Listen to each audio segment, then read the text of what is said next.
Hello, welcome to Lazada Insider, featuring knowledge that makes a difference. We share trusted insights, forward-looking perspectives, and exclusive expert interviews to keep you ahead of the curve. Hi, I'm your host, Katrina, and welcome to Lazada Insider Consumer Insights series.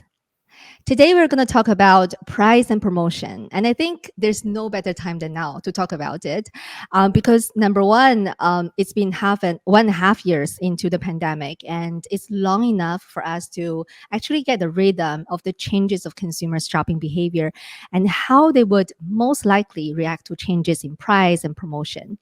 And B, most Southeast Asia countries are now on the journey of reopening the economy. So this is really the right time to talk about how to get your pricing and promotion right, not only to help you navigate through the pandemic, but also coming out stronger after the crisis. So joining me today is our expert guest, Hao from Nielsen IQ, who currently leads the sales and product division for revenue management analytics solutions across Asia Pacific region. He is an accomplished senior business leader with more than 12 years of experience in marketing and analytics. Hi, Hao. It's great to have you on Lazada Insider. Hey, Kat. Thank you very much for having me today. Excellent. So maybe we can start with letting our audience know more about you, what Nielsen IQ does, and your role within Nielsen IQ. Absolutely. After an extensive experience, both commercial in and delivery as well across Latin America, especially in Brazil, Australia, and New Zealand, I decided to move this new role, which is a merging of sales and commercial and product as well. We thought the need of this new role would be great because more and more you need to bring more of the commercial side to the product side to shape the tools that we have nowadays. So pretty much I'm bridging today product leadership, the sales team, the sales representatives, and also the delivery team. So I'm responsible for the launch of new solutions. I'm responsible for the generation of intelligence across the region. By the way, we've just come out with a new webinar and other things as well, like pretty much getting better with the process that we have in terms of delivery to clients. So we deliver more and more value to them. Yeah, very good intro. And it's very exciting things that you're doing, a lot of new things that you're developing. Maybe let's dive into today's topic. We know that this pandemic we're still in has brought many lasting changes on consumers' shopping behavior. And one of the most important aspects of that shopping behavior is how sensitive consumers are when there's price changes and when there's promotion activities. So based on your research and observation, how has COVID-19 actually impacted how consumers react to price changes and promotions in the FMCG setting? This is the $1 million question, right? So like everyone, it's asking this one. So it's quite complex, but we can simplify the matter. Before we jump into price, we need to understand that FMCG or CPG products, they are now more relevant into the shopper's wallets, right? Given the many restrictions that we're living, we're not able to freely move to travel to other countries. We're under restrictions still. So most of that disposable income that would be going towards traveling and leisure, it's not going there. Like it's available, and many of the shoppers are spending with indulgence. They're spending with FMCG as well. So that's why I'm mentioning that FMCG/CPG items now are more important in shoppers' wallet, right?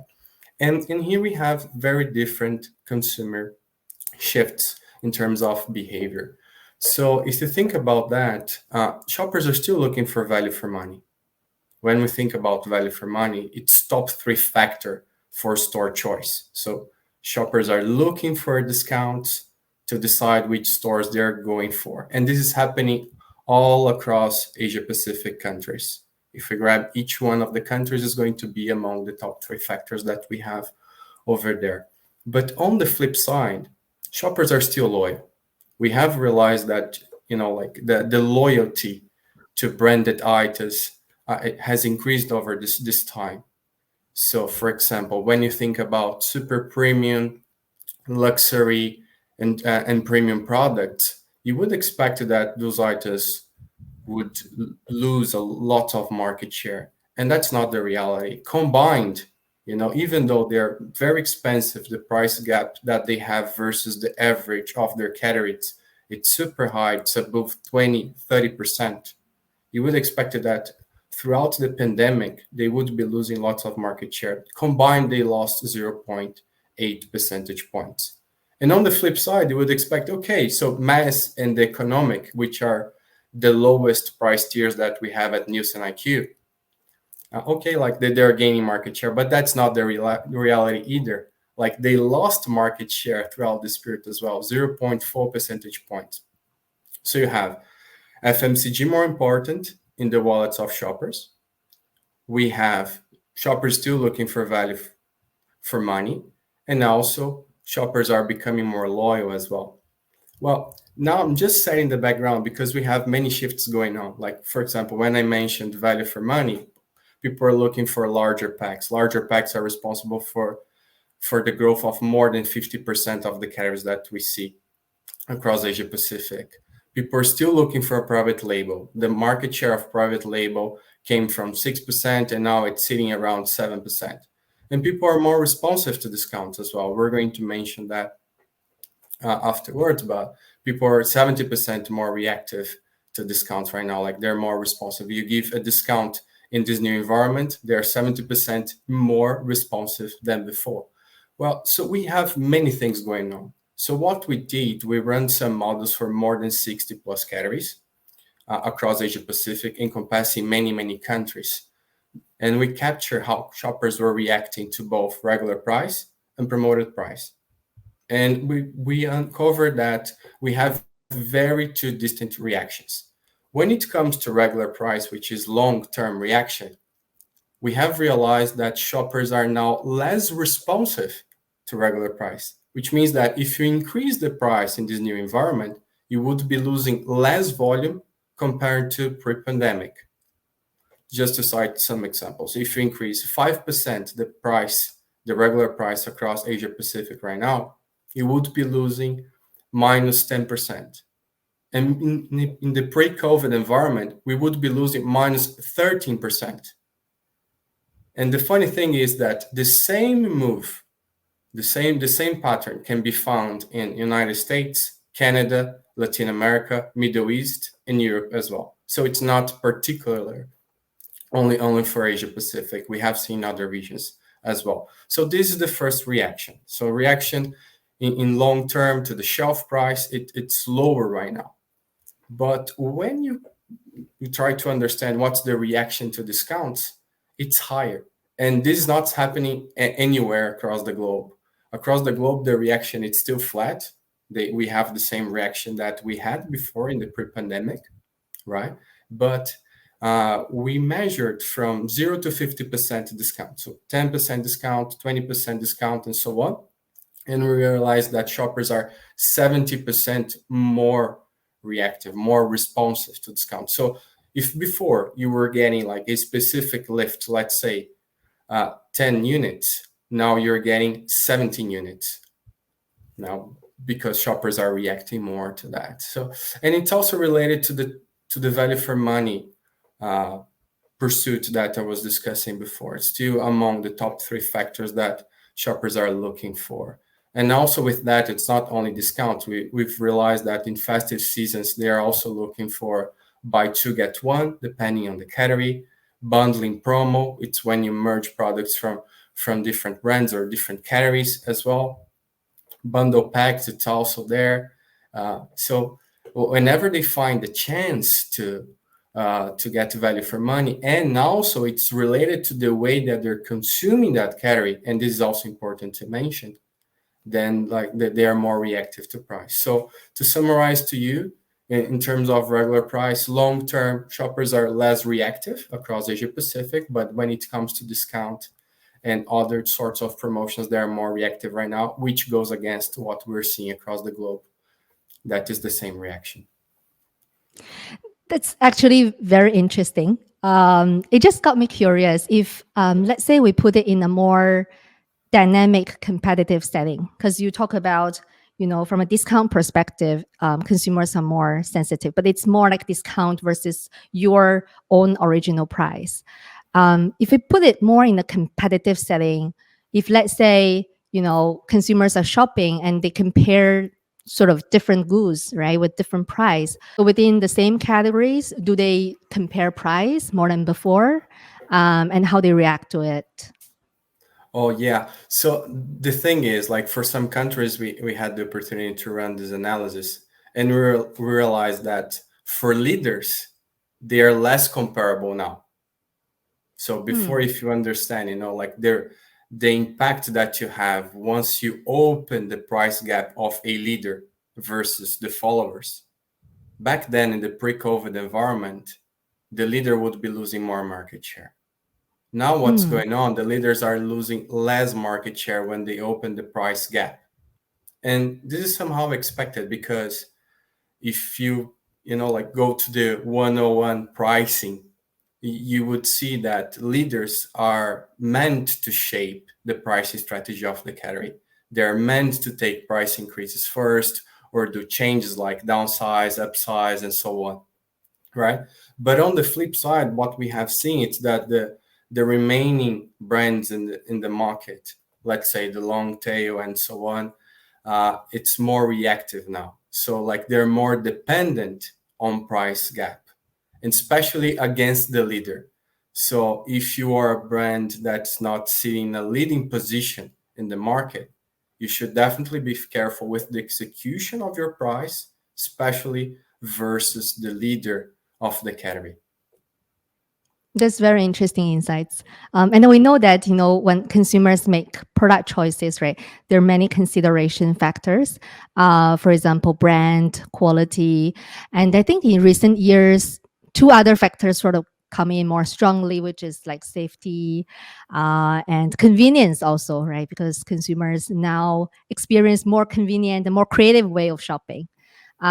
So when we put price alongside all these different factors, how much does price still matter for purchase decision making? Well, we have considered like a very specific set of attributes, right? We've just launched like this research, but I can tell you, like we were discussing before, value for money and everyday low price, overall, they're sitting among top five attributes that are most important to shoppers across Asia Pacific. So it's still super valid, it's still super important because even though I said before that FMCG is now more important in the wallets of the shoppers, it doesn't mean that the income overall of the shoppers were not affected. You have a highest market share, but overall, before, let's say, if our shoppers across Asia Pacific were getting $100, very likely they were impacted by the COVID and now they're getting less. And is there any sort of variations that you have observed across different categories, or does the same kind of principle observation hold for all the FMCG categories? Oh yeah, absolutely, absolutely. We have seen some differences, especially we are able to come up with a very powerful and insightful framework when we put these two measures together: the reaction of shoppers in long term or to the regular price, and the reaction of shoppers, in the short term or to discounts, right? So especially when we're running models, we understand how shoppers are sensitive to regular price and how they're sensitive to promoted price, and we come up with some coefficients. That's what we call some numbers that are going to help to simplify the complexity of the environment. In that sense, if you put those measures together, you are going to be able to come up with four main strategies that we utilize with many clients across the globe as a starting point to define the strategies that they should follow. Not necessarily the strategies that they have in the market, but the strategies that they should be applying to their portfolio. So for example, if you have lower reaction to promoted price and lower reaction to regular price, comparing to the benchmarks of Asia Pacific, right? You would be seeing a position that we call opportunity for profit. or high-no, which means that you can increase your shelf price and you can limit promotions or even stop promotions. Why? Because comparing to the average, your category is not bringing too much volume through promotions, and your category is not either quite affected by a change in regular price. So here's some categories that we're going to find, and here we start talking about the difference. We're going to find OTC and health, right? You're going to also find oral and personal care, and you're going to also find baby products. So those are the categories or large baskets that you would see lower reaction to both promotions and lower reactions also to regular price. So if we continue with that framework, just to touch on the remaining three strategies that we were talking before. So for example, if you have high reaction to discount comparing to the benchmark and lower reaction to the regular price, you would be seeing what we call high-low position or opportunity for rewarding shoppers with promotions. Usually you're going to find categories here that are aspirational, like for example, shoppers, they desire those categories, but usually they don't have access to that, or the price point of those categories are quite high. And once you give the discount, like you're going to see yourself fostering the demand. So in that case, some categories that we're going to find here, dairy, bakery, frozen, pet food related products as well would be sitting here, right? So if still continue with that framework, now lower reaction to promotions and higher reaction to shelf price, it means that you have lower uplifts when you're running discounts, the same level of discount of the market. But when you change your regular price, you're going to see that the baseline volume, like your natural sales or weekly sales would be growing up faster. So that's the strategy where we call everyday low price, which is quite known in the market, especially in Europe, where we see many, many banners over there utilizing a lot of this strategy. So in everyday low price, you would find categories or baskets such as laundry, snacks and confectionery, and non-alcoholic beverages as well. Right. And the last one, it's the most complicated one because those categories would be quite reactive to both regular price and also to discounts. So usually we call those categories pressure and profit because it's hard to make a decision without having your volume affected, right? And here we're going to find tobacco, alcohol. So those are, and also produce. It's important to highlight this category as well. So overall, you're going to, once you define the benchmarks and once you're able to calculate how shoppers are reacting to both regular price and promoted price, this framework will come up. And it's quite good because you help the clients and you help also retailers to understand which categories would be driving traffic to the store. So for example, baby products overall, they don't drive traffic to the stores when you discount them. It's quite important to highlight here, it's when you discount them or offer any sort of promotion. Why? Because usually people are going to buy those products regardless already, right? So it's the same for oral and personal care. You have a very planned consumption for the sort of products you're going to buy regardless. So just go and buy. So the fact that retailers are just offering promotions is just eroding the value overall of the category.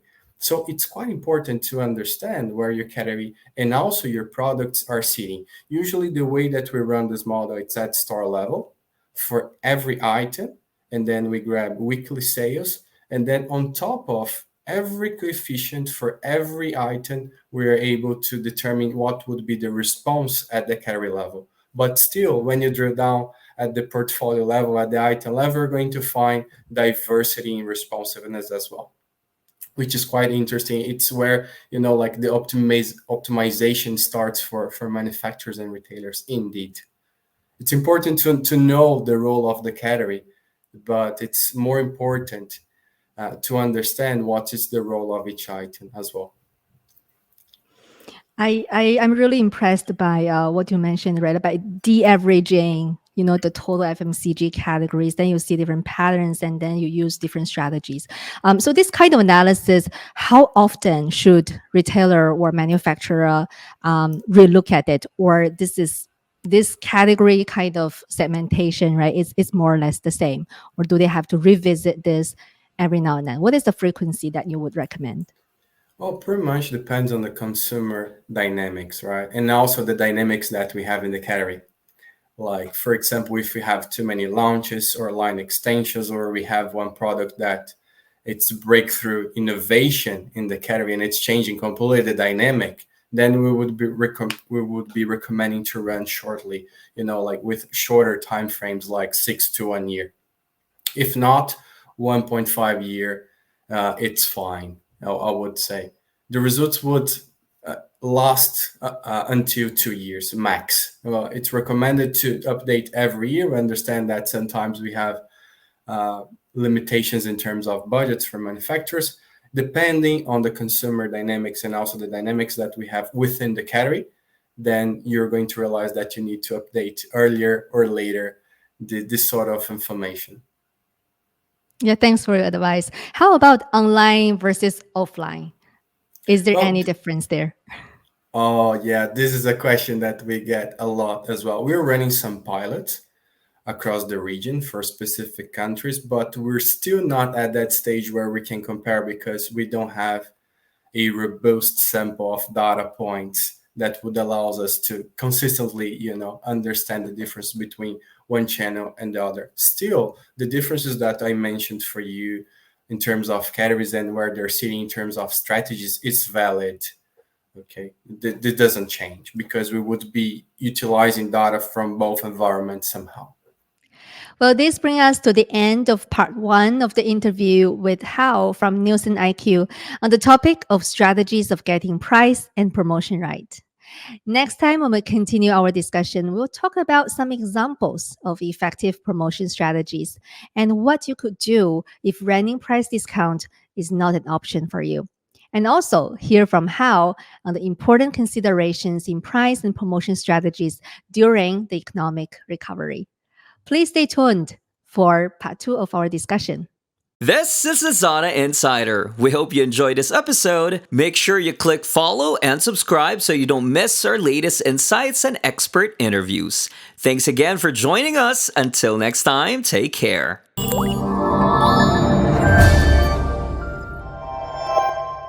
Lazada.